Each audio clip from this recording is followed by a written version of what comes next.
അസ്സലാമലൈക്കും welcome to my channel Surumi's vlogs. അപ്പോൾ ഞാൻ ഇന്നൊരു ചിക്കൻ സ്വീറ്റ് കോൺ സൂപ്പാണ് റെഡിയാക്കുന്നത്.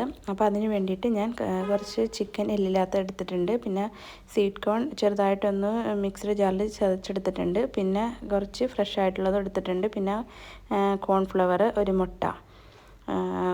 ഇത് ഇനി സൂപ്പ് റെഡിയാക്കുന്ന ഒരു പാത്രം എടുത്തിട്ടുണ്ട്. അതിനകത്തേക്ക് 2 അല്ലി വെളുത്തുള്ളി ചതച്ചത്, പിന്നെ ചെറുതായിട്ട് അരിഞ്ഞു വെച്ചിരിക്കുന്ന ചിക്കനും ഇട്ട് കൊടുക്കാം. പിന്നെ ക്രഷ് ചെയ്ത് വെച്ചിരിക്കുന്ന സ്വീറ്റ് കോൺ അതാണ് ഇട്ട് കൊടുക്കുന്നത്.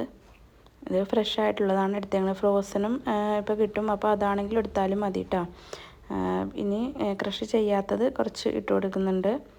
പിന്നെ അതിനകത്തേക്ക് ചേർക്കുന്നത് 2 ചെറിയ ക്യൂബ് മാഗിയുടെ ക്യൂബാണ് ഇട്ട് കൊടുക്കുന്നത്. ഇനി ഇതിനകത്തേക്ക് സൂപ്പിന് ആവശ്യത്തിനുള്ള വെള്ളം ഒഴിച്ചു കൊടുക്കാം.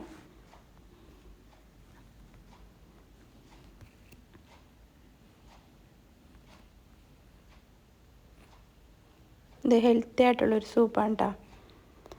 ഇപ്പോൾ മഴയൊക്കെ അല്ലേ, അപ്പോൾ മഴയത്ത് കുടിക്കാൻ പറ്റിയ, ചൂടോടുകൂടി കുടിക്കാൻ പറ്റിയ അടിപൊളി സൂപ്പാണിത്. ഇനി ഉപ്പ് നോക്കിയിട്ട് വേണം ചേർത്ത് കൊടുക്കാൻ. മാഗിയുടെ ക്യൂബ് ഉള്ളതുകൊണ്ട് അത് ഞാൻ കുറച്ചും കൂടി ഉപ്പ് ചേർക്കുന്നുണ്ട്. പിന്നെ അതിനകത്തേക്ക് കുറച്ച് കുരുമുളക് പൊടിയാണ് ഇട്ട് കൊടുക്കുന്നത്.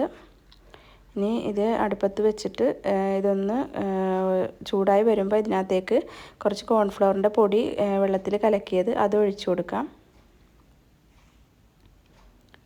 ഇനി നന്നായിട്ടൊന്ന് മിക്സ് ചെയ്തിട്ട് ഇതൊന്ന് കുറുക്കിയെടുക്കണം.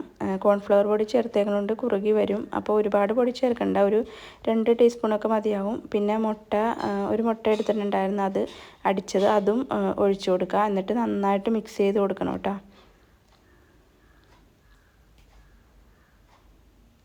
വളരെ പെട്ടെന്ന് തന്നെ റെഡിയാക്കി എടുക്കാവുന്നതാണ്. പിന്നെ പനിയൊക്കെ ഉള്ളപ്പോൾ നമുക്ക് നല്ല ചൂടോടുകൂടി ഒരു സൂപ്പൊക്കെ കുടിച്ചാൽ നല്ല ആശ്വാസമാണ്.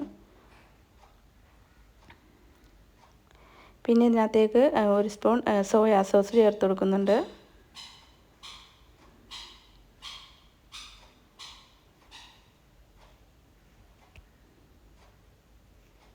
അങ്ങനെ സൂപ്പ് റെഡിയായി വന്നിട്ടുണ്ട്. നല്ല കുറുകിയൊക്കെ കിട്ടിയിട്ടുണ്ട്. അപ്പോൾ വളരെ എളുപ്പത്തിൽ തയ്യാറാക്കാവുന്ന ഒരു ചിക്കൻ സ്വീറ്റ് കോൺ സൂപ്പാണ് കേട്ടോ. അപ്പോൾ എല്ലാവരും റെഡിയാക്കി നോക്കിയിട്ട് ഫീഡ്ബാക്ക് കമൻറ്റിലൂടെ അറിയിക്കുക. ഇനി പുതിയൊരു വീഡിയോ ആയിട്ട് വരുന്നവരെ എല്ലാവർക്കും അസ്സലാമു അലൈക്കും.